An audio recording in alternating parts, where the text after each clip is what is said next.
Hai, saya Wahyu Iwoho. Kalau tadi teman-teman sudah mendapatkan insight soal bagaimana membangun kesan pertama atau first impression dengan teman saya Kamidia Radisti, sekarang saya akan membahas soal bahasa tubuh atau body language. Nah, mungkin kalau teman-teman mendengar kata body language, itu kesannya hanya biasanya mungkin tangan, badan.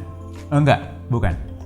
Karena ada 3 komponen besar yang harus kita perhatikan saat berbicara dengan orang banyak, di depan orang banyak, atau mungkin banyak orang, tetapi orangnya ada di seberang kamera nih, seperti kita nih, ya kan? Karena sekarang kita di 2,5 tahun terakhir ini, during the pandemic, kita itu mulai semakin terbiasa untuk beraktivitas di ruang-ruang virtual. Jadi komponen yang pertama adalah facial expression yang ada di sekitar wajah kita.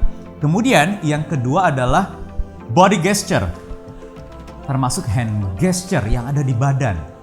Gerakan anggota tubuh juga termasuk. Dan yang ketiga adalah postur. Saya sekarang duduk, teman-teman bisa juga berdiri. Tergantung, terserah apakah mau online, virtual, atau tatap muka secara offline, langsung, itu juga pendekatannya ada yang berbeda. Kita mulai dulu satu-satu ya dari ketiga komponen besar tadi. Yang pertama adalah soal facial expression. Tahu nggak? Kalau kita itu ketemu dengan orang baru, pasti yang dilihat ujung rambut dulu, iya nggak? Makanya ada istilah dilihat dari ujung rambut ke ujung kaki. Jadi dimulai kita perhatikan dengan betul ekspresi wajah kita. Apakah kita sudah memainkan ekspresi yang pas ketika harus berkomunikasi dengan lawan bicara? Senyum misalnya, yang paling ampuh, yang tiada duanya. Karena memang senyuman itu yang membuat kita impresif di depan orang lain. Jadi harus kita jaga dulu senyumnya. Senyumnya mau sampai seberapa lebar. Kalau di talking ini ada rumus 5 senyuman. Senyum level 1 seperti ini. Dikit aja. Atau senyum level 2. Makin terbuka. Atau senyum level 3. Makin terbuka. Atau level 4. Semakin lebar lagi. Giginya sudah mulai kelihatan, ya.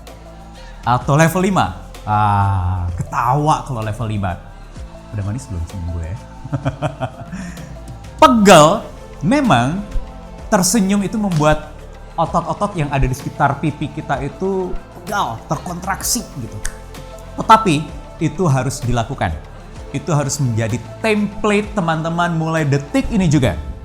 Walaupun susah, dipaksa, dimulai dari level 1 senyumannya senyum simpel saja daripada enggak sama sekali. Mungkin terlihat agak sedikit judes gitu ya, tapi itu bagus ketimbang tidak sama sekali. Saya selalu punya template ya ketika ada orang yang bertanya, "Mas, gimana sih caranya supaya pede ketika berbicara dengan orang lain di depan orang banyak?"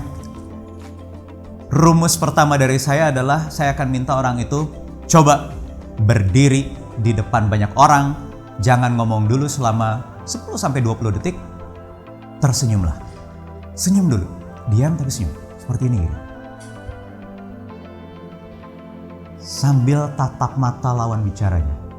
Kalau teman-teman sudah bisa bertahan 10-20 detik tersenyum tanpa bersuara, tanpa kata-kata, teman-teman sudah punya modal yang baik untuk berbicara lebih dalam lagi, lebih banyak lagi di depan orang itu.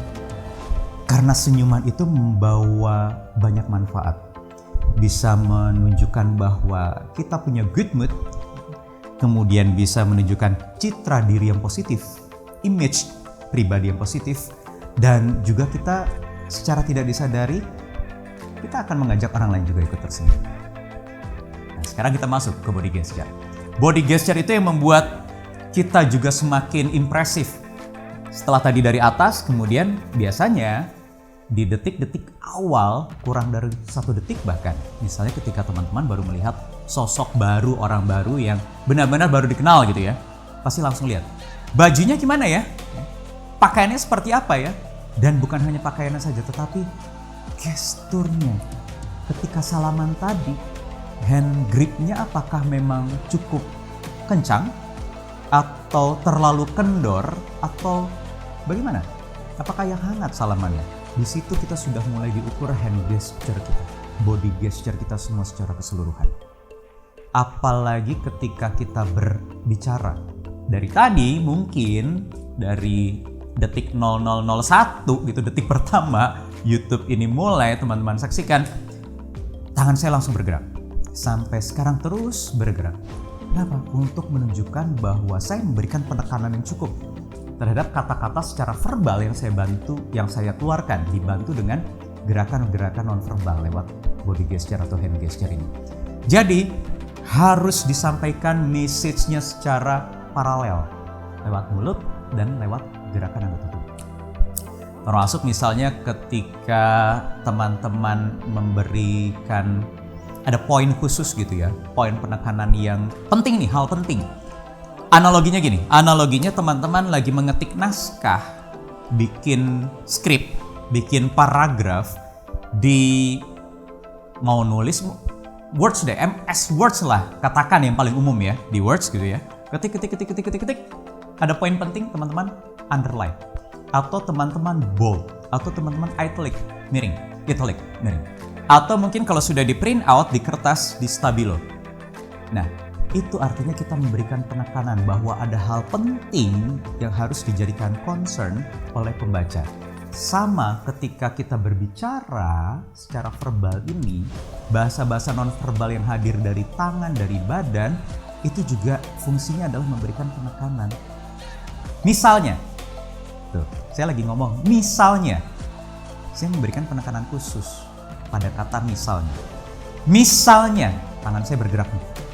Misalnya, apalagi intonasi suaranya juga kasih penekanan. Misalnya, sekali lagi ya, intonasinya menekan, cenderung agak tinggi dan dihentak. Tangannya juga menghentak. Misalnya, itu fungsinya. Karena lawan bicara kita itu kecenderungannya adalah memperhatikan aspek visual.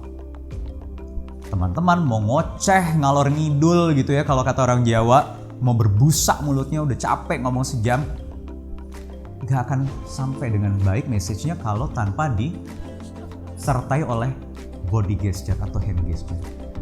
Coba sekali lagi teman-teman perhatikan, coba diingat-ingat ketika teman-teman tertarik terhadap suatu pembicaraan seseorang, pasti itu karena aspek visual, ada gerakan dari anggota tubuhnya, dari ujung rambut sampai ujung kaki.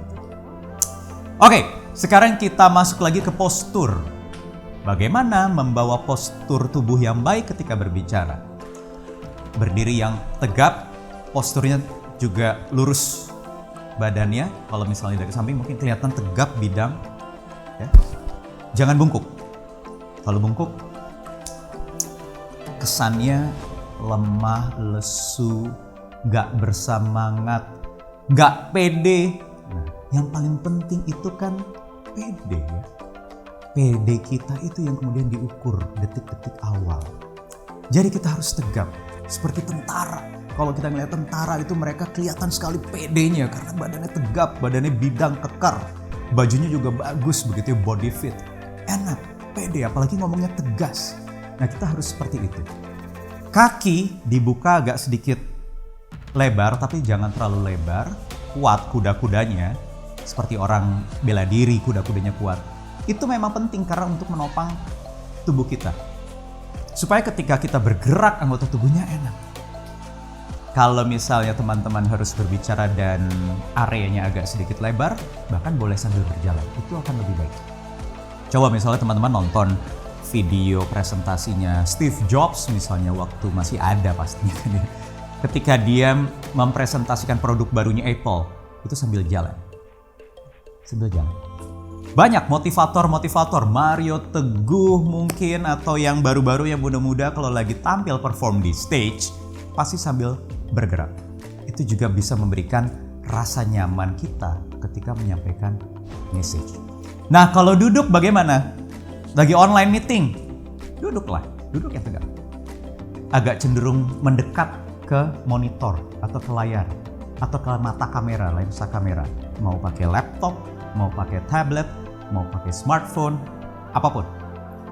Badannya cenderung agak maju ke depan. Pastikan komposisi ini seperti teman-teman melihat komposisi tayangan ini, itu kan ada komposisinya atasnya, ada headroom. kemudian kiri kanan juga proporsional. Dada paling tidak kelihatan, kalau bisa seperti ini lebih bagus lagi, jadi kelihatan sampai setengah perut, itu akan lebih bagus. Tegap saja, jangan membungkuk. Jangan off cam. Kalau lagi online meeting jangan off cam ya, nggak sopan. Karena teman-teman tidak bisa belajar menghargai diri sendiri. Dan teman-teman pasti kalau tidak bisa menghargai diri sendiri, tidak akan dihargai oleh orang lain. Jadi postur itu yang harus dijaga. Selama teman-teman bisa menjaga postur tegap, dadanya agak dibusungkan ke depan, mau keker mau nggak keker, ini urusan belakangan. Tapi yang penting kita bisa dilihat pede atau tidak dari anggota tubuh yang kita gerakan ketika sedang berbicara. Alright, itu saja dari saya, Wahyu Wiwoho, sign out, bye-bye.